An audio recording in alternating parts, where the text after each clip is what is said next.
the game is clear. He's a champ when all else disappears. Rally the team with a wink and a cheer. He's the leader that everyone fears. Quickly, it's a real heater. Once my friend, he's a locker room leader. In the chaos, he's the center, turning us into believers.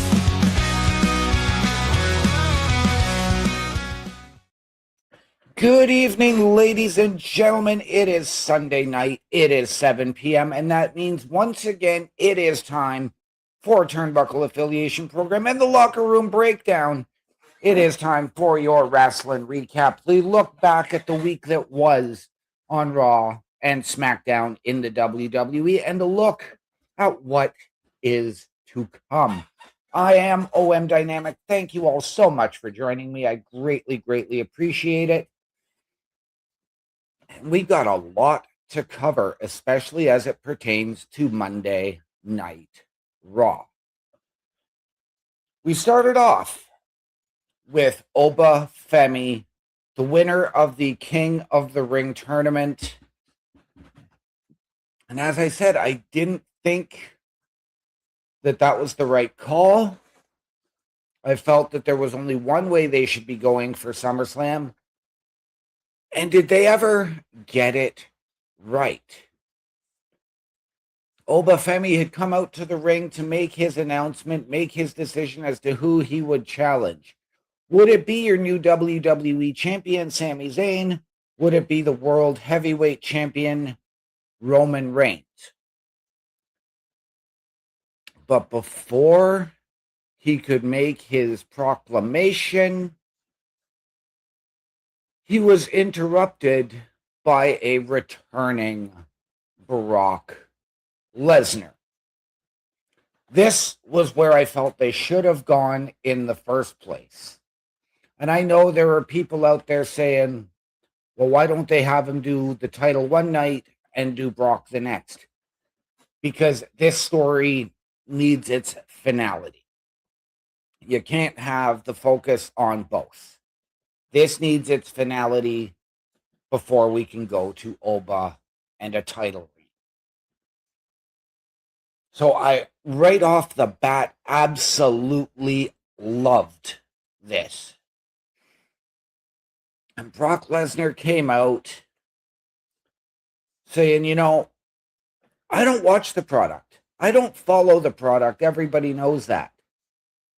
And I'm not that good on the mic. That's why I have Mr. Heyman here.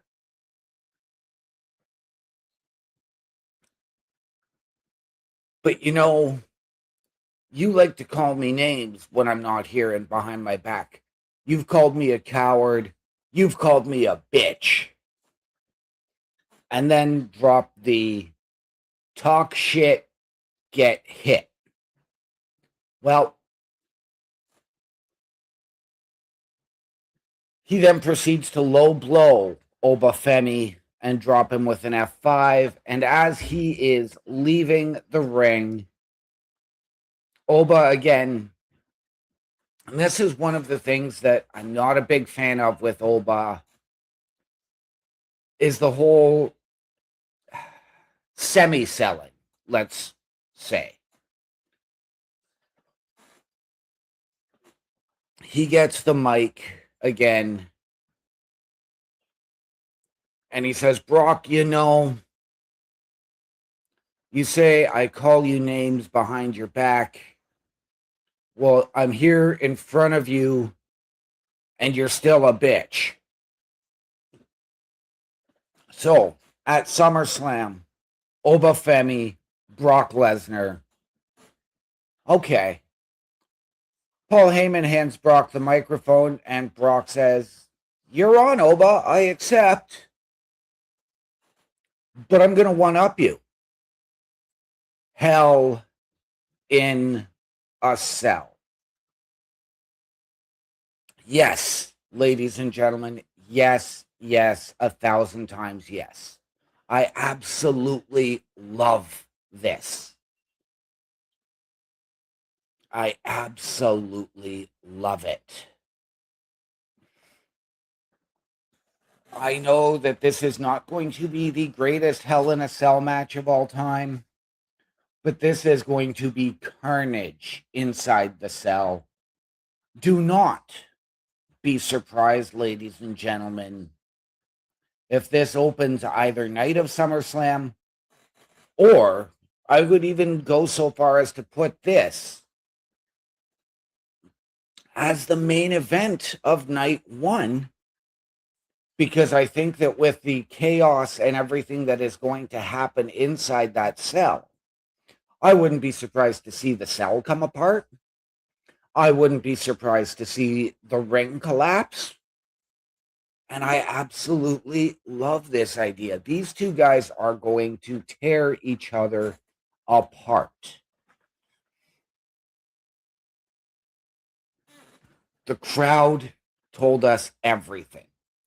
And the fact that Brock Lesnar as the heel is the one upping the stakes. Is there something more for this at SummerSlam for Brock? We've heard the potential that he is going to retire this year at SummerSlam. We saw him tease it at WrestleMania before returning for Clash in Italy. Does this match allow Brock Lesnar, if he loses, to go out in his home state and on his own terms? I think so. But I am just looking so forward to the chaos.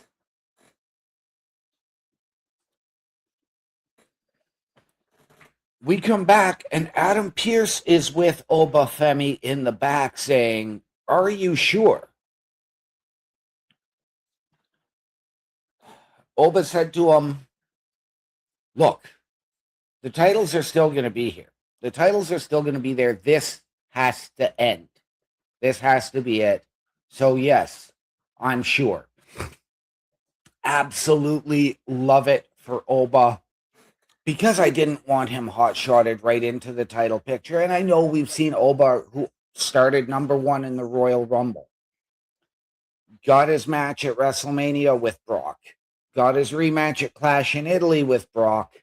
Now you're going to this level, and I absolutely love it.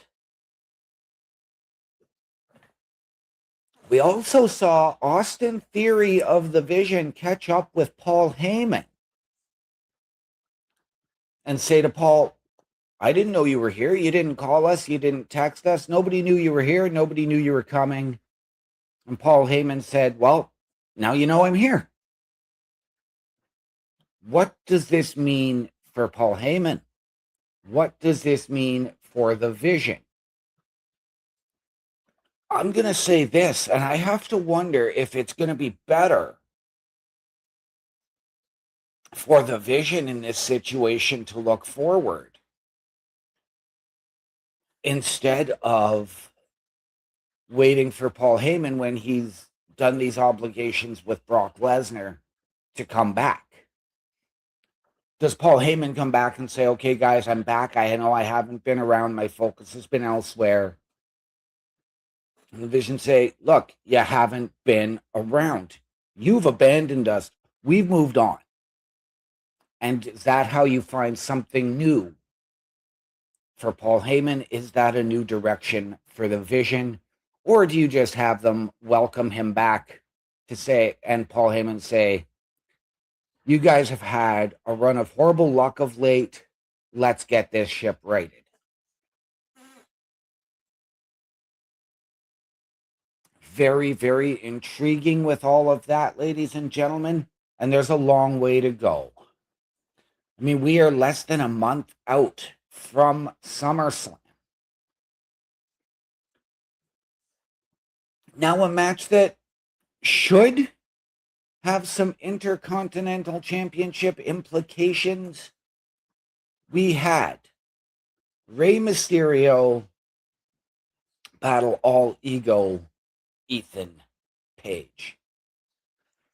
For me, this was a match that was just not necessary. It was not needed, not called for. we know that Penta, as the Intercontinental Champion, has had this thing going, and he has been a fighting champion. I'm going to give him that. But it's been around Ethan Page and Rusev, and even Rusev has fallen off, and now Ethan Page seems to have taken up the mantle that Chad Gable once had of trying to battle all of the luchadors. Ethan Page is a guy that I felt when he got that title shot probably should have won it then, because he's been in and around, but battling all of Penta's allies. And he's had limited success. He's great on the mic. He is fantastic in the ring. But when it comes to the W's and the L's, meh, it's 50-50. It's a toss-up. This was a fantastic match. Ethan Page doing what a dominant heel should do, controlling the match, controlling the back of Rey Mysterio. In the end, it was Rey picking up the victory, but Ethan Page needs it more. Ladies and gentlemen, I am going to say that Ethan Page needs to start collecting some W's. I think we are headed to another multi-man match at SummerSlam for that Intercontinental Championship, but this might be the last hurrah for Ethan Page and the Intercontinental Championship. If he doesn't get it done here, there's not a lot left until we can get a new champion. I would actually rather see Ethan Page make that shift now to SmackDown and do like Kevin Owens did a number of years ago when he won the U.S. Championship and became the new face of America. It would be absolutely brilliant. We saw Ethan Page put a Canadian strap on the North American title in NXT. Why not do it here? Why not do a mix of both and, have a Canadian win the U.S. strap, but like Lance Storm did all those years ago in WCW, call it the Canadian Championship and call himself the new face of America. I absolutely love this idea.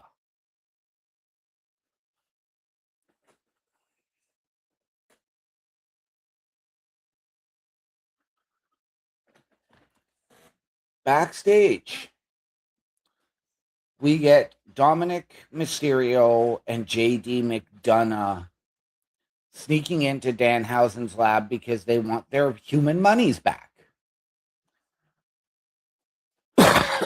And after him cursing Liv Morgan at Night of Champions, which caused her to lose the Queen of the Ring, the Judgment Day are fed up.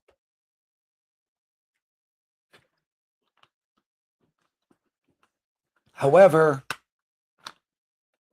all they did, they stole Danhausen's jersey that he received from the New York Knicks, which after everything that went on around that surrounding Danhausen, lifting the curse on them winning 13 games in a row en route to the championship,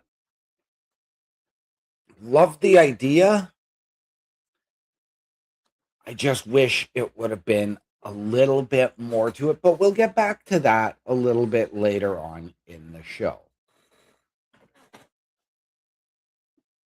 After we saw Joe Hendry return in the UK, in London at the O2, we saw Joe Hendry make his return to Monday Night Raw in a celebratory concert alongside the Street Profits.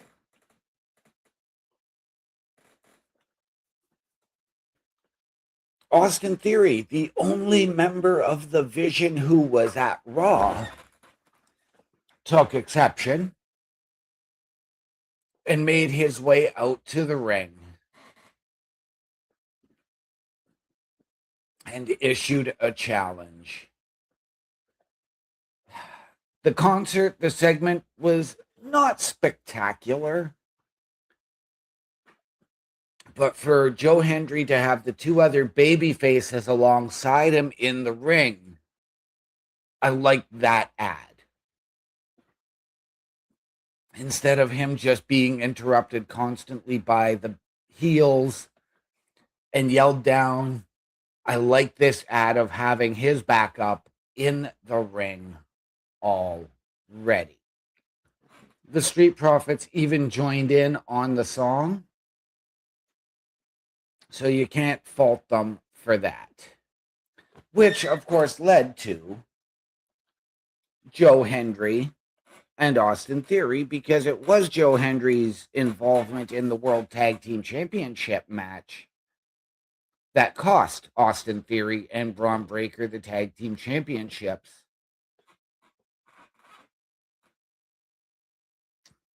So, good match. Told the story it needed to. But again, I think the bigger picture is, where do we go with the vision from here? Because we saw that abrupt dismissal by Paul Heyman to Austin Theory earlier in the night. So, of course, we didn't have Paul Heyman. Braun Breaker wasn't at ringside for Austin Theory. There was no Logan Paul. So Theory was essentially on an island by himself. Now, to their credit, I will say this: Street Profits left the ringside area, and this was a one-on-one match.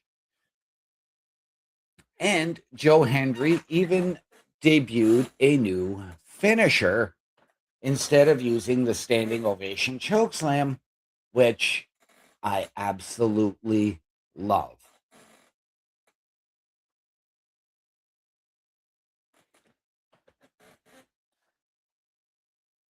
Again, we go backstage and we see Adam Pearce talking with Raquel Rodriguez, who wants an Intercontinental Championship match. Adam Pearce tells her, you know what? There are other people in line waiting, and they want a shot as well. And he mentioned Maxine Dupree's name.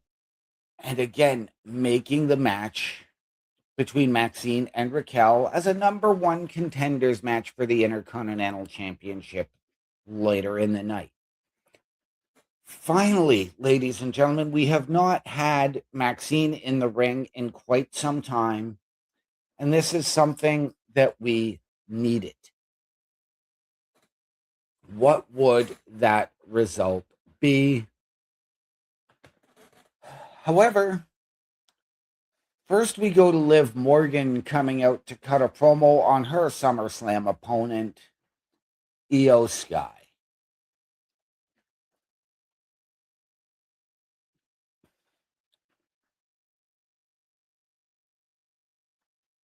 Oh, sorry. Io Sky came out to address Liv Morgan first after laying down the challenge at Night of Champions to say, I'll see you at SummerSlam. This was not a match I wanted to see. But again, I think that this is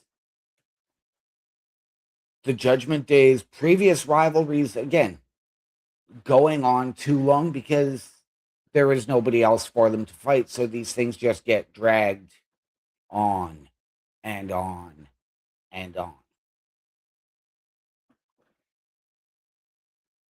But Liv interrupted, and Liv is perhaps the best in the women's locker room on the mic. Hands down.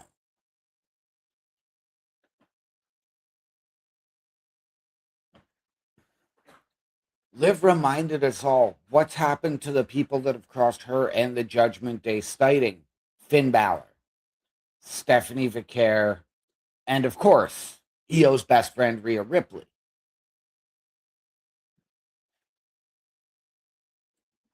Raquel and Roxanne then surrounded the ring leaving EO nowhere to run. Time-honored tradition, ladies and gentlemen. This is something we have seen countless times before. Something we're going to see countless times in the future. And this did live up to billing as the three women from the Judgment Day proceeded to beat down Io Sky, who had no allies and nobody who was able to come and save her. But I'm going to ask, do we go back to this tag team match at Saturday night's main event in just a couple of weeks? Are we going to see the team of Riho reunite, Rhea Ripley and Io Sky, to take on any two members of the Judgment Day? Or is this where we really start to see things implode on the other side?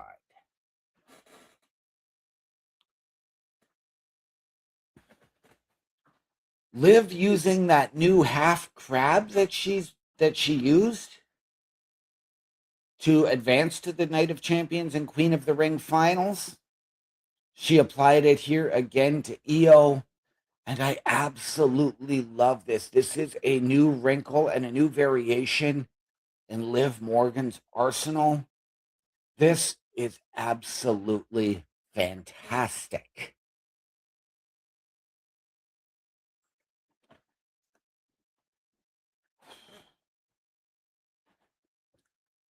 Ladies and gentlemen, again, another match that did not need to happen truly. We saw it the week before. LA Knight and Jimmy Uso. Solo Sikoa interferes, giving LA Knight the victory. LA Knight confronting Solo on SmackDown just a few nights prior, saying, no, we're not doing it this way. And what I had heard was we were getting Jey Uso versus LA Knight. No, we got LA Knight giving the match back up to Jimmy. And again, the situation played out a little bit differently. Jimmy got the win. Solo showed up, spiked his brother again.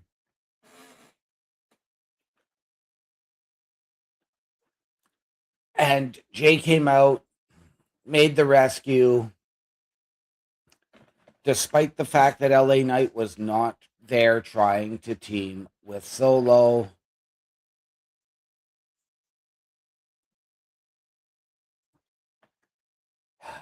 And LA Knight staring Solo down again. I do have a feeling that this is where we're going to go for Saturday night's main event with that tag match. I don't necessarily like it, but I do think that that is where we go, folks.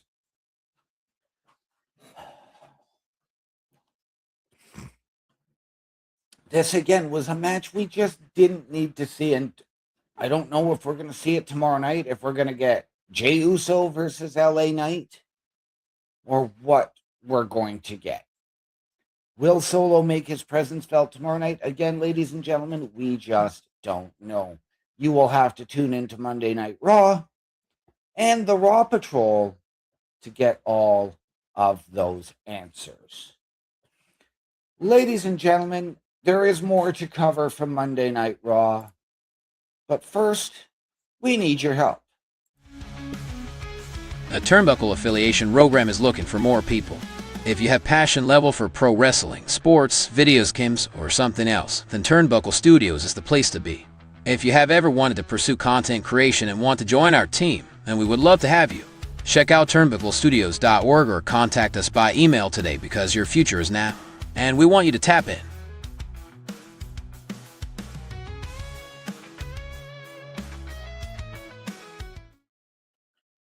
And there you have it, ladies and gentlemen. Turnbucklestudios.org is your home for the Turnbuckle Affiliation Program. And if you have ever wanted your break in podcasting, content creation, or to help us behind the scenes, turnbucklestudios.org is the place to be. Hit that join button. Send us your credentials via email. Tell us how you feel you can help us, how you believe we can help you. We will sit down as a collective and find the right fit. All of that and so much more at turnbucklestudios.org. So, to the first piece of business that didn't involve Monday Night Raw.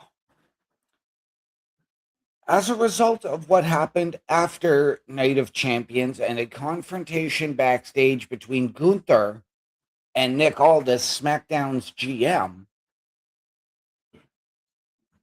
with Gunther putting his hands on Aldis trying to calm it down, saying, "You get one." Michael Cole and Corey Graves announced that due to that, Gunther had been sent home and suspended. Nick Aldis was put on administrative leave, leaving Adam Pearce in charge of both shows. What would that mean for SmackDown? What does that mean as far as things are going forward? We will have to find out. They did show this confrontation as well. And then after what we had just seen in the ring with LA Knight, Solo Sikoa, and the Usos, they came face to face with Jacob Fatu, who seems to be Roman's new right-hand man, and the only guy who's going to the only one he's going to listen to is Roman. Jacob saying, "I'm going to SmackDown. I'm going to face Solo Sikoa and call him out." Jay said, "Well, then we going together because Sami Zayn is the champion and he doesn't have an opponent for SummerSlam."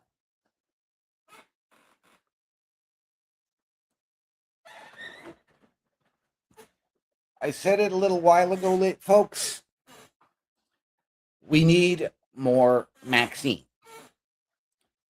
Up next, we got our Women's Intercontinental Championship #1 contenders match with Maxine Dupree and Raquel Rodriguez.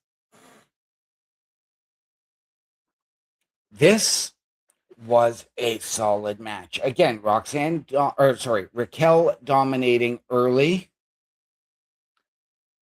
using her power, using her size. Maxine, though, able to use her agility, her flexibility to be able to fight back.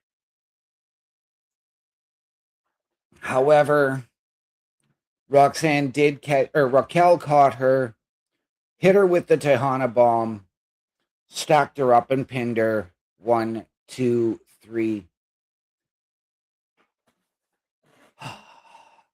I know that most of us went in there fully expecting this result.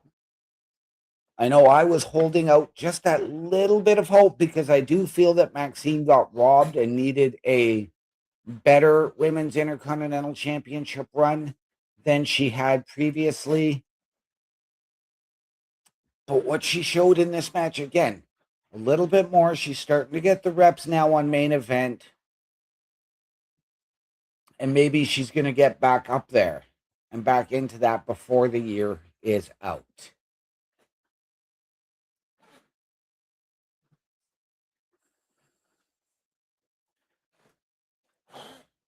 Then we got a vignette from Lyra Valkyria, who really did not look like herself. And this is the new look, the new attitude. Saying, I snapped just once. All of a sudden, I am the bad guy when Bayley and I have been losing for the better part of a year. We haven't been able to get the women's tag team titles. And it takes 2 to win a match. It takes 2 to lose a tag team match. I did what I did, and I'm not losing any sleep over it, yet I'm the one getting booed. I wanted, at my own personal expense, I wanted to take Bailey to the top with me, and it just didn't happen. At my own expense. Let's not forget, I was the first ever women's intercontinental champion. I loved it. This darker, perhaps more aggressive side of Lyra Valkyria. This is something that we have clamored for. Now, as I said, this was only a video package, folks, so take it how you will. But I cannot wait to see this new Lyra in the ring. And hopefully we're going to get that sooner than later. I don't need a video package rebuttal from Bailey. I need Bailey going out to the ring, calling out Lyra, and maybe we get the physicality started there so you can build to this match at Saturday night's main event. Or you put it as a grudge match at SummerSlam.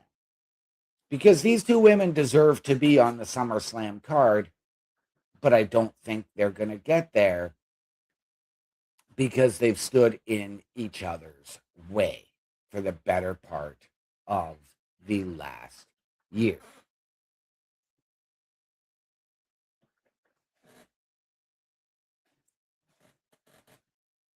Prior to the Raquel-Maxine match, we did see Maxine in the back, and she came face-to-face with Chad Gable.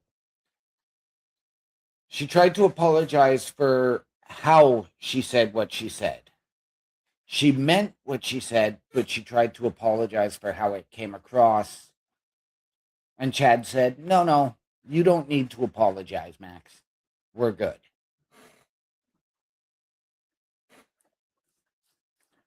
We then go to Chad Gable versus JD McDonough.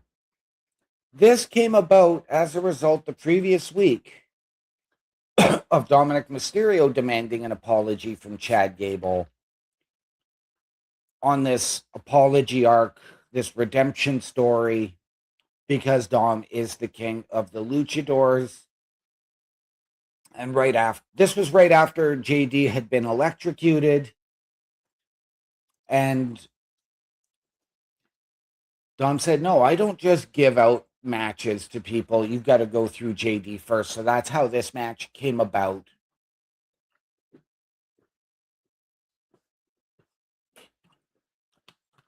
And in a match that was absolutely fantastic,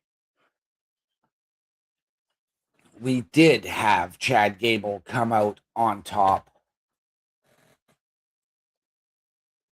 But we'd also seen Danhausen return to his lab to find his stuff, and Liv Morgan rubbing it in his face that this is what Danhausen got.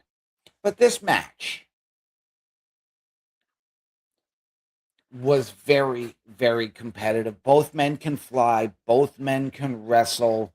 This was that catch as catch can type of match that I look forward to each and every week.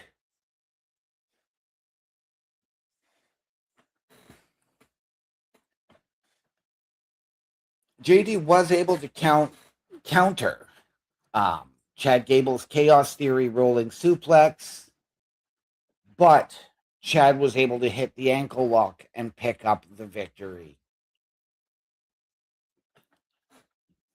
This was fantastic. Oh, and Dominic Mysterio was wearing Danhausen's New York Knicks jersey at ringside.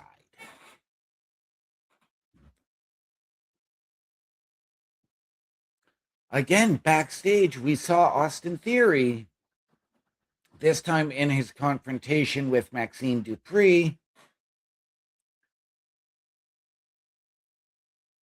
and asking her what's going on there. Maxine said it was complicated. And Theory said, well, maybe this isn't working. So amidst all the speculation that we have had of, is Maxine going to join Austin Theory? Is Maxine going to join the Vision? That seems to have gone out the window. But I have to wonder.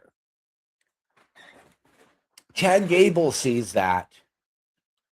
Does he now go and call out Theory only to have Maxine turn on him and set it up that way? Ladies and gentlemen, a lot to consider. A lot can happen. And ladies and gentlemen, I am here for it. Again, you stay tuned for Monday Night Raw and the Raw Patrol tomorrow night at 8 p.m. Lastly, on Monday Night Raw, we heard from Roman Reigns, our tribal chief.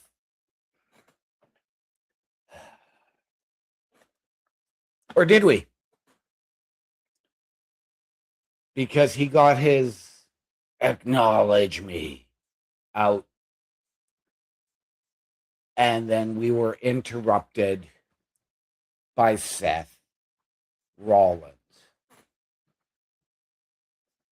coming out saying, you know, it has been a long time, brother.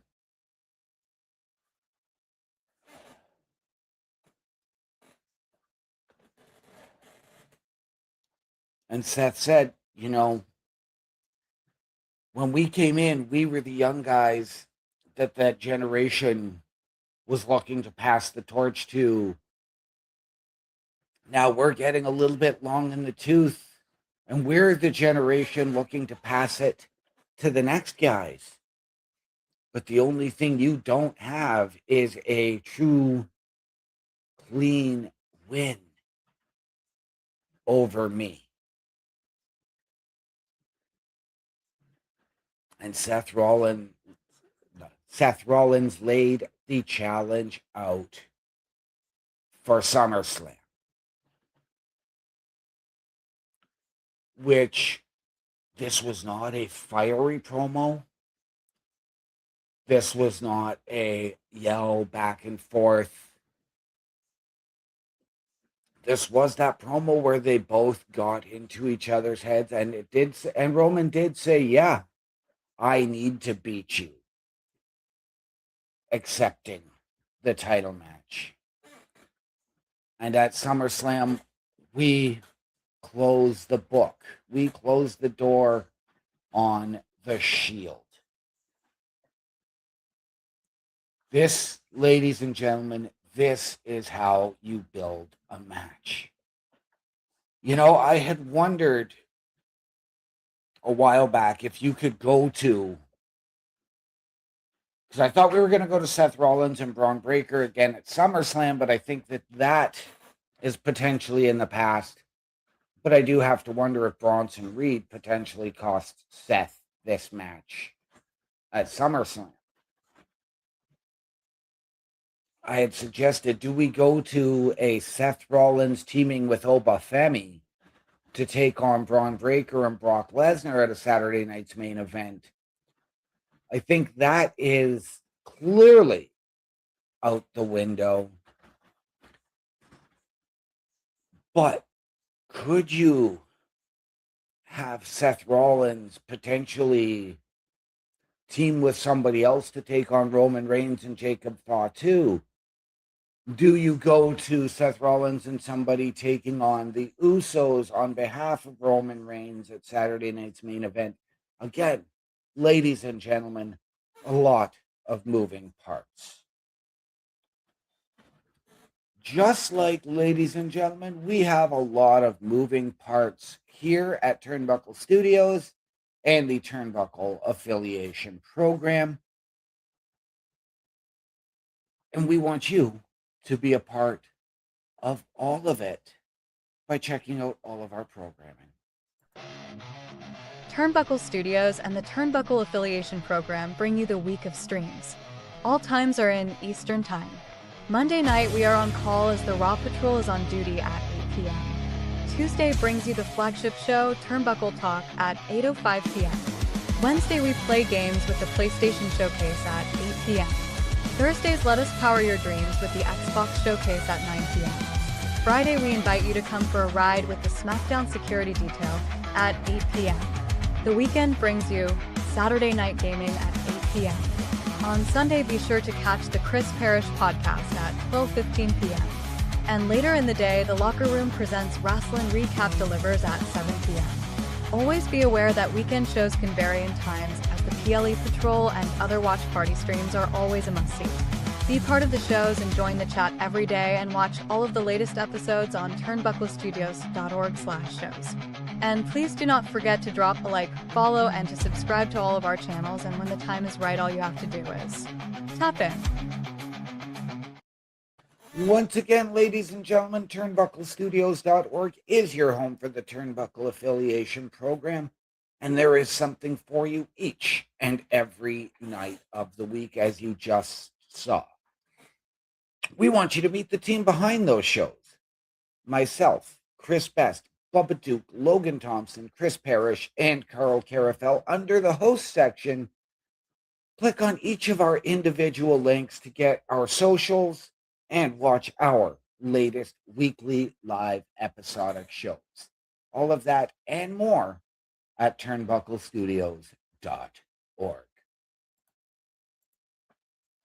Before we preview what is to come this week on SmackDown and on Raw, we're going to cover SmackDown because, as we found out, Adam Pearce was now going to be in charge of both shows, and what happened on SmackDown will actually affect what happens tomorrow night on Raw. Ladies and gentlemen, we started off with our new undisputed champion, Sami Zayn, who came out really doing the whole Rocky rah-rah speech. I did it, Adrian. I finally did it. You know what?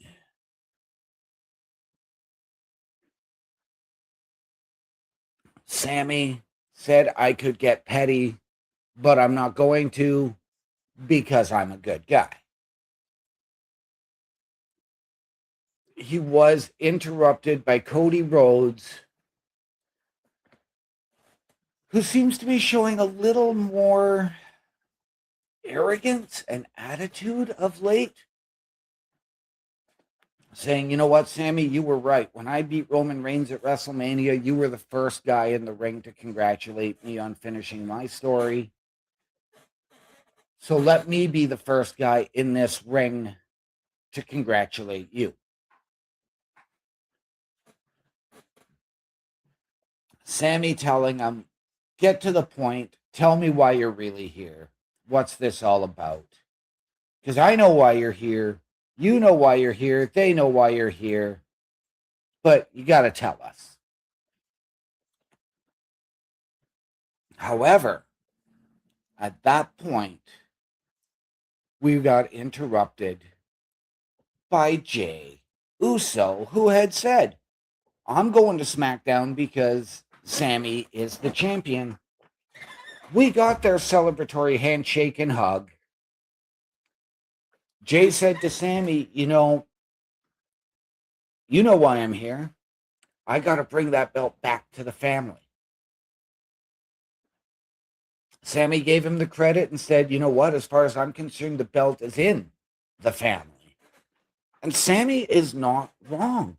He was a member of the bloodline.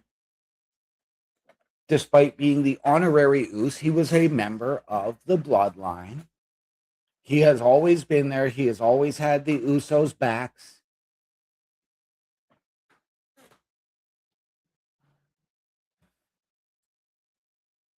Adam Pearce came out. Yes, we know that Adam Pearce was running SmackDown since Aldis was on administrative leave.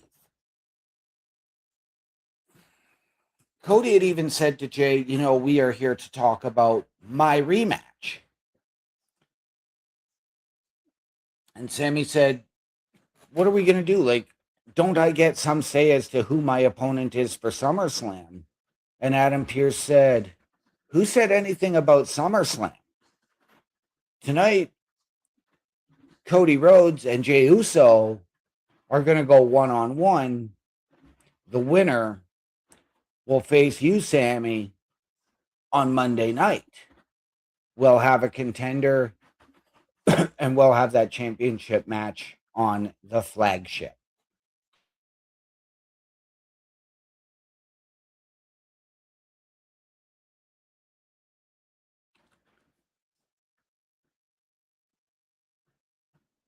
This was not needed. We didn't get the Gunther interruption honoring the suspension, which I was actually surprised about.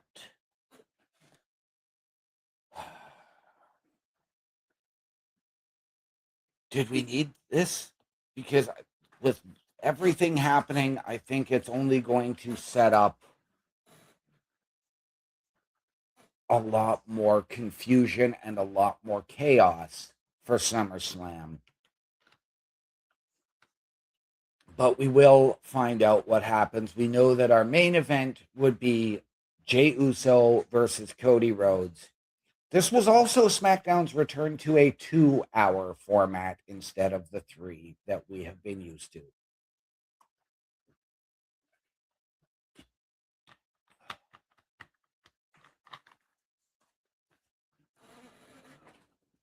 So, on then to a very, very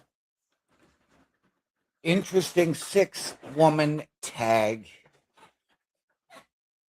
We had Jade Cargill and her baddies, B-Fab and Michin, taking on the team of Chelsea Green, Tiffany Stratton, and Charlotte Flair. Things got really, really intriguing for the baby faces right off the bat, because before they even came out, Tiffany Stratton got into Charlotte's face saying, I didn't need you, but I appreciate it and thank you. We then saw Alexa Bliss come in and get into Charlotte's face saying, you could have told me you were going to be at Night of Champions. You could have given me a heads up. Charlotte trying to calm her down, saying, it wasn't done to tick you off. But still, you could have given me a heads up. And then Charlotte said, well, you could have given me a heads up last week when I was sitting at home with my knee elevated, with my mom and her dog, watching you team with Tiffany. And we went out for this 6-woman tag, with Charlotte sort of being caught in the middle. We know that Chelsea Green and Tiffany have been building some sort of allegiance, but is this more of a strategic alliance on Chelsea's part to get to that U.S. championship?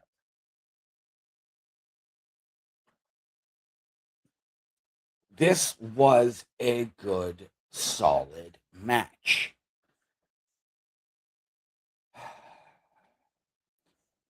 However, again, we're going to that cohesion from the heels versus the confusion of the baby faces.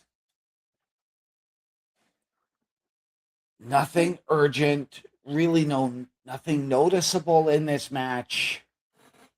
Jade Cargill did pick up the win by hitting Jaded and pinning Chelsea Green. And poor Chelsea, because she deserves so much more and so much better than what she has gotten.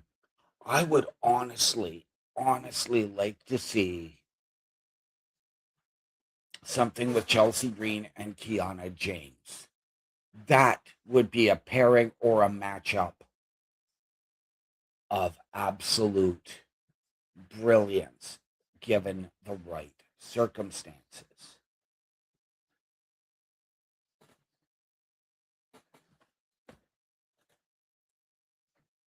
BFAB has come such a long way in such a short time.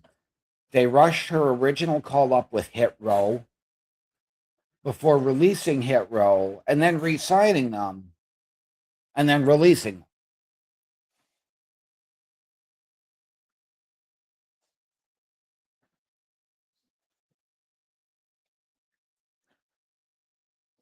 This is someone who needs to get in the reps. BFAB should be maybe even a little bit further ahead, but she and Maxine are really progressing nicely and should be factors in the women's division for years to come.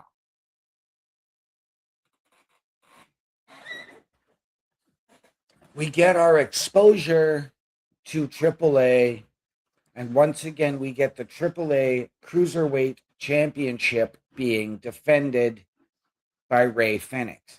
Now, I love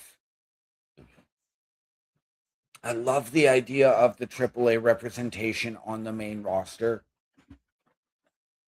You have Dom as your AAA Mega Champion over on Raw. You've got Rey Fenix, a true luchador, and the Cruiserweight Champion from AAA on SmackDown. But he's always been defending it against members of the main roster. We got a change up, ladies and gentlemen. El Hijo del Vikingo from AAA challenged Rey Fenix on SmackDown. Is this a way to start incorporating Vikingo into the main roster, or was this a one-off? I don't know, ladies and gentlemen. But this was a hell of a match. And Vikingo came in holding the AAA Latin American Championship in his own right. So I think in this situation, we should have had a title versus title and really put the stakes up. But I also understand why they didn't. You don't want to have a AAA champion lose on the main WWE roster when the title means more in Mexico. Now, to lose it to a guy like Rey Fenix, who does both AAA and SmackDown, I wouldn't have an issue with. Again, ladies and gentlemen, no shortage of action, no shortage of an aerial assault in this match. No real size advantage, and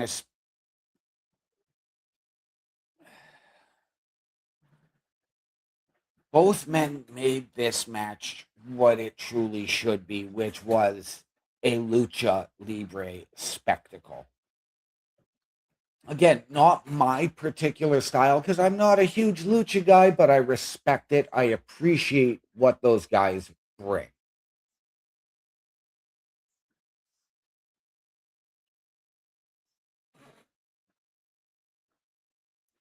In the end, it was Rey Fenix with the Mexican Muscle Buster who picked up the victory, and they did get the sign of respect after the match. But Rey Fenix, who continues to defend that AAA Cruiserweight Championship, and I'm wondering if that is moving into the new spot of the US Open Challenge on SmackDown for that title. I would be okay if it is.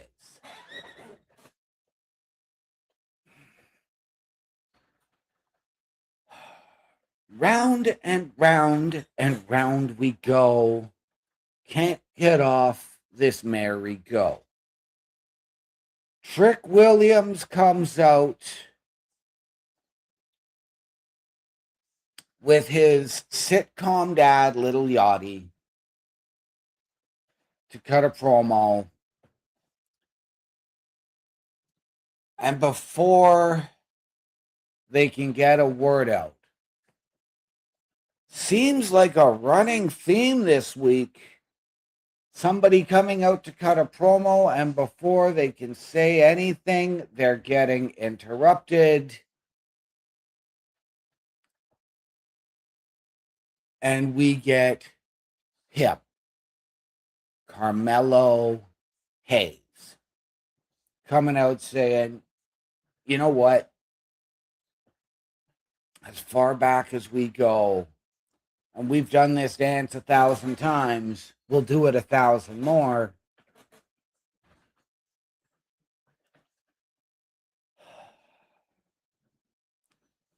This is something that should have been done a while ago.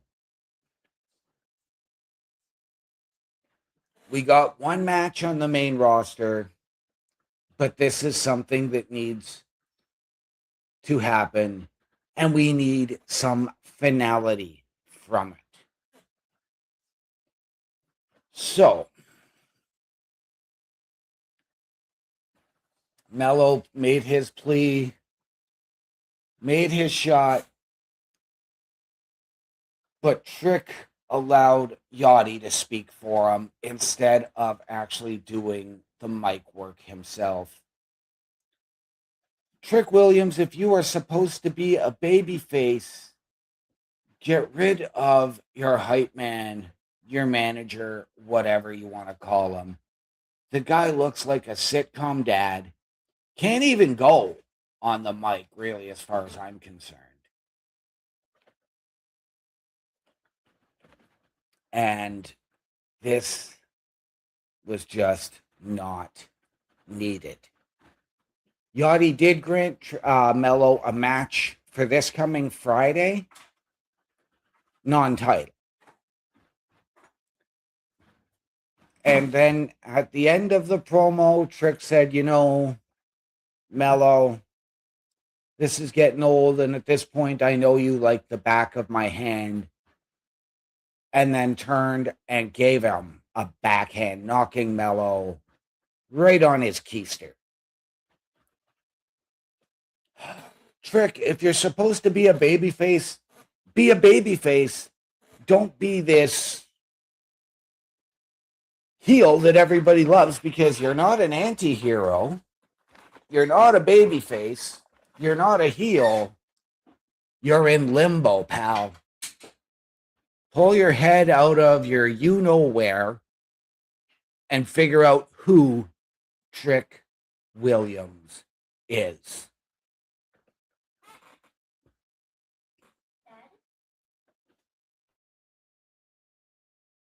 Excuse me just one moment, ladies and gentlemen.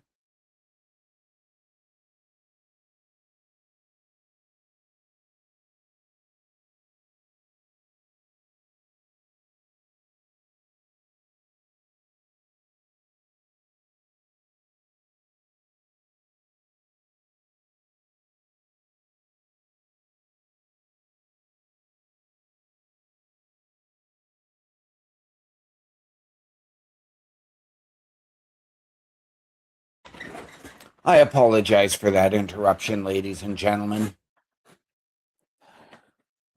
We go backstage and we heard Julia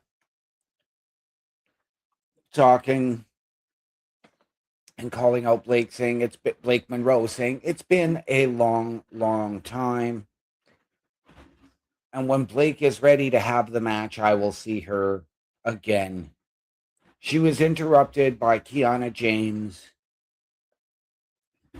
who came in, said something. Blake again attacked Julia from behind. And then as Kiana said something, Blake threw her into the crates backstage, leaving her and Julia in a crumpled mess on the floor. It has been too long. We waited for so long for Blake Monroe to come to the main roster. And this is what we're getting? Backstage? We had her attack Julia after Night of Champions, or after SmackDown in London last week. I apologize. And this is what we get? Ladies and gentlemen, why are you really fumbling the introductions of these new superstars to the main roster?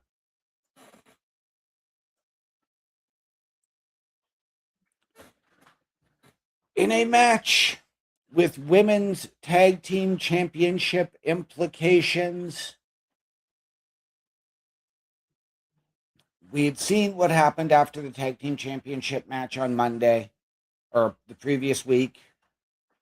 Now we got Lainey Reed going one-on-one with Brie Bella. The previous Friday, we had Paige take on JC Jane and pick up the victory. And I thought that WWE they did Paige justice by having her win both matches in her hometown and her home country. But they could have had Paige lose the one-on-one match the Friday before.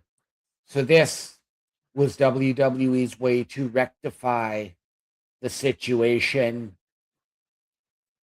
As Lainey Reed, the youngest member of Fatal Influence, and really, really coming into her own, went one-on-one with Brie Bella.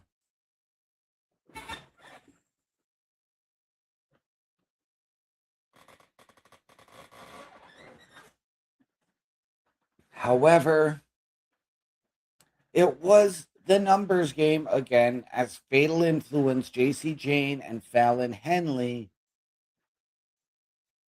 put down Paige at ringside, leading to the distraction, allowing Lainey Reed to pick up that victory one-on-one. I'm good with this. Like I said, I think this righted that direction, gets Fatal Influence right back into that tag team title contention. But we do need to get JC Jane, or one of the three members, into a singles picture, whether it's Fallon Henley, whether it's Lainey Reed, or whether it's JC Jane.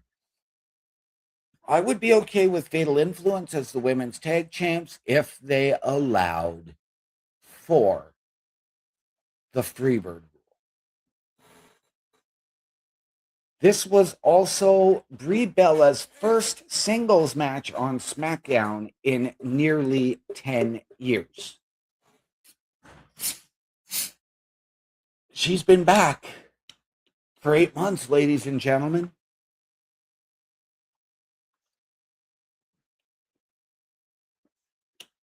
You put the tag belts on her at WrestleMania. Yes, she's wrestled in a tag match and defended the tag belts on SmackDown. But why are we not giving her the singles matches?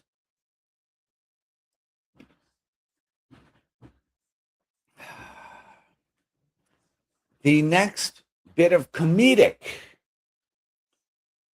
influence comes from R-Truth coming face to face with the War Raiders to set up their title versus title. The War Raiders are your AAA tag team champions, while Damian Priest and R-Truth hold your WWE tag team championships. Well, we were getting ready for the 4th of July. This episode was shown on Friday, July 3rd.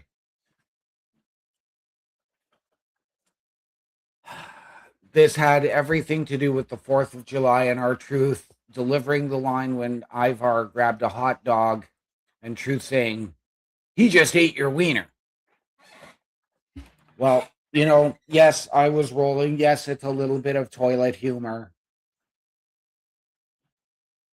But they both teams did agree to a title versus title match at some point in the future. Is it going to happen in AAA? Is it going to happen at Saturday night's main event? Or does it happen at SummerSlam? Personally, we've already carried it on this long. I'd like to see this match happen sooner than later, but now I'm also leaning towards a title versus title. What bigger stage than SummerSlam to go and get a title versus title match?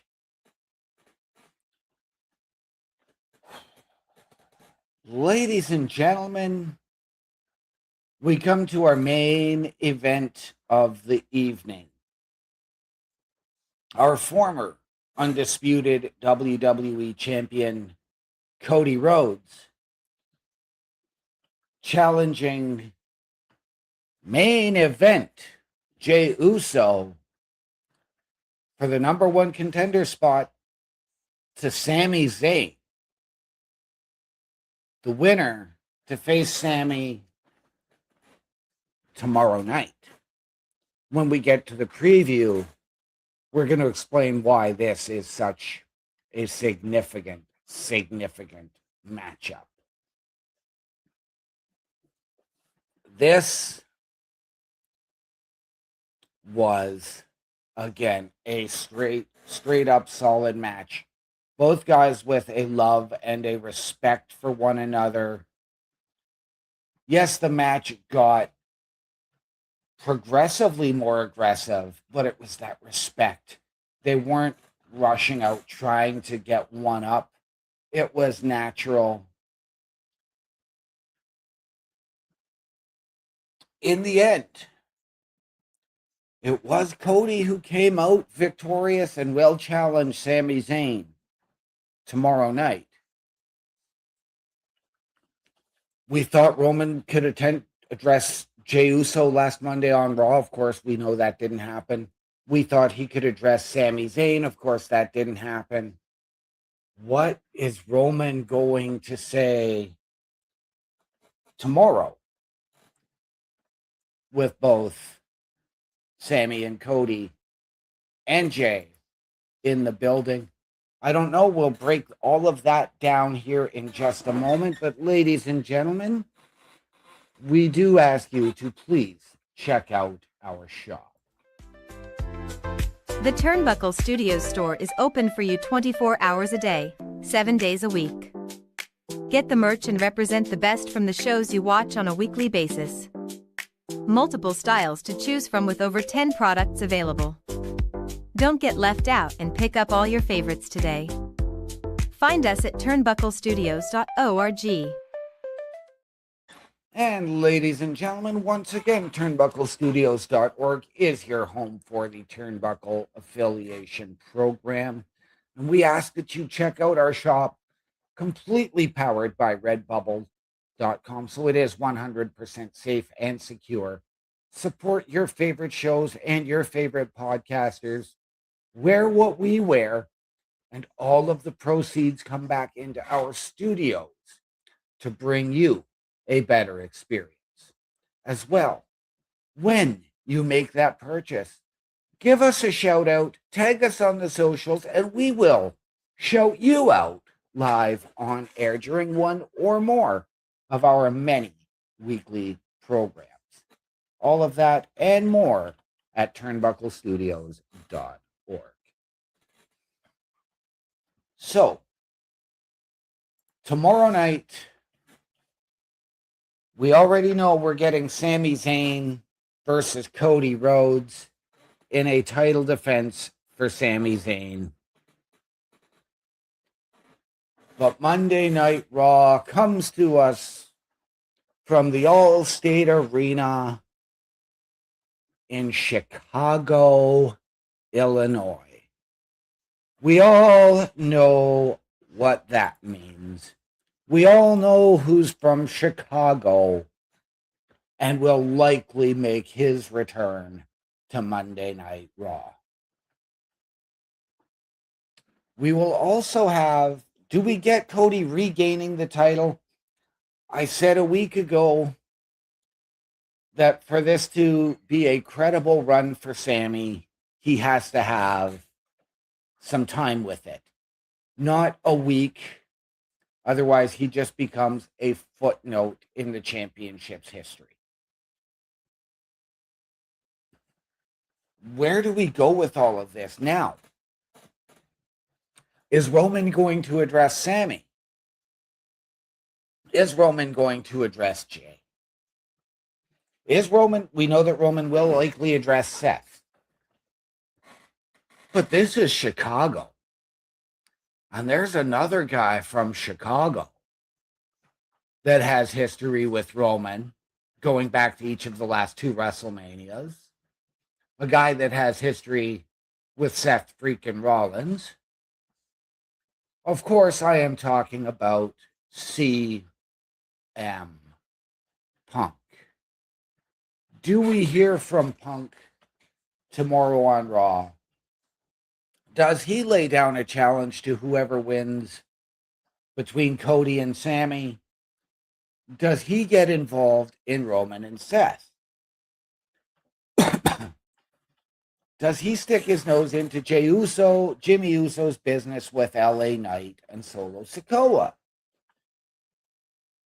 It's Chicago. It's time to hear from a certain chick magnet that we haven't heard from since the Monday following his loss of the World Heavyweight Championship at WrestleMania.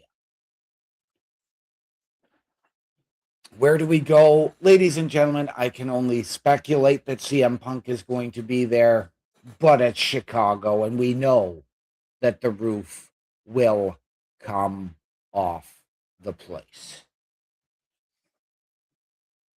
As well, World Tag Team Championship rematch. The Street Profits will defend the Tag Team Championships against the Vision, Austin Theory, and Braun Breaker. So, do we get the return here of Bronson Reed? Does he cost the Street Profits the Tag Team Championships? Could he potentially come out and play a factor for Solo Sikoa and LA Knight? We know he's listed as part of the Vision, but things can change.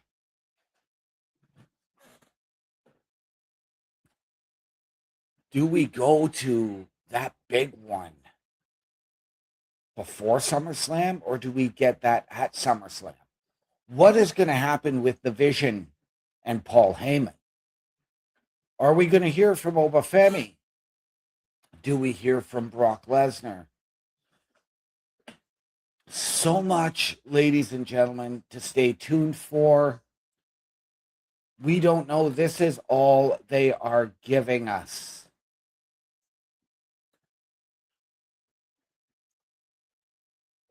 We know Danhausen will be involved. So, this is going to be a very, very interesting Monday Night Raw.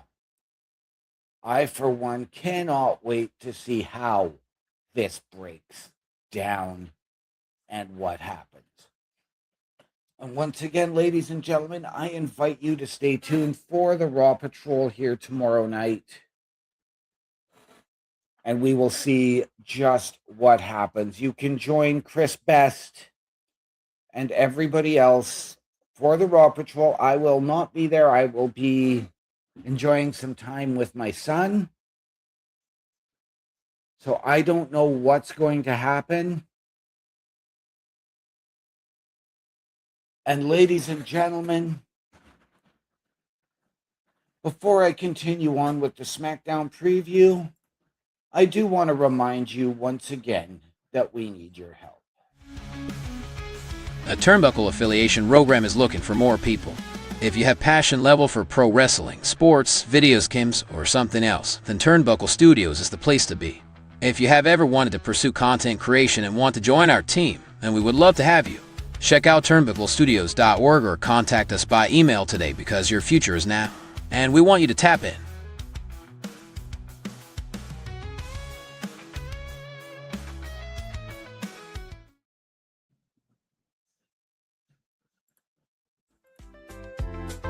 The Turnbuckle Studios store is open for you 24 hours a day, 7 days a week. Get the merch and represent the best from the shows you watch on a weekly basis. Multiple styles to choose from with over 10 products available. Don't get left out and pick up all your favorites today. Find us at turnbucklestudios.org. Turnbuckle Studios and the Turnbuckle Affiliation Program bring you the week of streams. All times are in Eastern Time. Monday night we are on call as the Raw Patrol is on duty at 8 p.m. Tuesday brings you the flagship show, Turnbuckle Talk, at 8:05 p.m. Wednesday we play games with the PlayStation Showcase at 8 p.m. Thursdays let us power your dreams with the Xbox Showcase at 9 p.m. Friday we invite you to come for a ride with the SmackDown Security Detail at 8 p.m. The weekend brings you Saturday Night Gaming at 8 p.m. On Sunday, be sure to catch the Chris Parrish podcast at 12:15 p.m.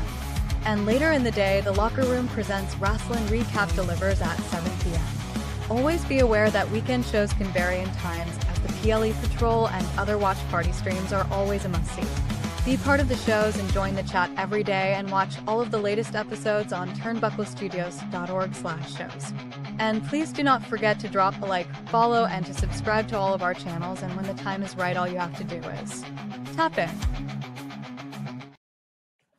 Once again, ladies and gentlemen, turnbucklestudios.org is your home for the Turnbuckle Affiliation Program. It's all there, ladies and gentlemen, something for you each and every night of the week under shows. All of our information and the way to get in touch with us under the host section, as well as watching our latest weekly live episodic shows, including this program here tonight. All the info for how you can help us is there by clicking the join button, and of course, our shop, where we encourage you to support your favorite shows and your favorite podcasters. Ladies and gentlemen, SmackDown this week will also be very, very intriguing. Again, they've only given us a couple of matches. We are getting Trick Williams versus Carmelo Hayes in a non-title match. If Melo wins, I'm sure that is going to lead to a U.S. Championship match. But I don't like this idea, and I don't like little Yachty at ringside in the corner of Trick. Trick needs to figure out who he is as a wrestler on the main roster. And then we're also going to get a match many, many, many years in the making, and two guys with a lot of history, as Tama Tonga will challenge Finn Balor, who is making his SmackDown debut. Now, we missed this part in the SmackDown review. Finn had said something to Tama about long time, and they talked. Tama had mentioned, Shinsuke's been hollering at us too. And this was Tama saying, you know what? I spoke with the elders, and they gave me some guidance. And Finn says, what does that have to do with me? And Tama Tonga snuck up and behind him and attacked him. Tama saying, it's time for me to let go of my past, which is setting up this match. Ladies and gentlemen, what promises to be a very, very intriguing week in the world of pro wrestling, in the WWE. Ladies and gentlemen, I look forward to it. We all look forward to hearing from you and seeing you in all of our chats and shows. But ladies and gentlemen, that wraps it up for me here tonight. So, without further ado, I would like to remind each and every one of you, the world is better with you in it. From all of us here at Turnbuckle Studios and the Turnbuckle Affiliation Program, to those of you out there wherever you are, good night, good luck. I'm out.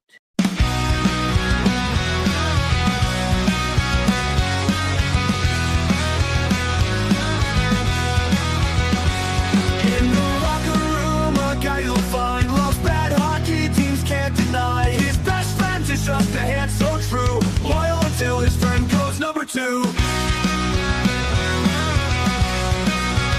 They're in the heat of the game,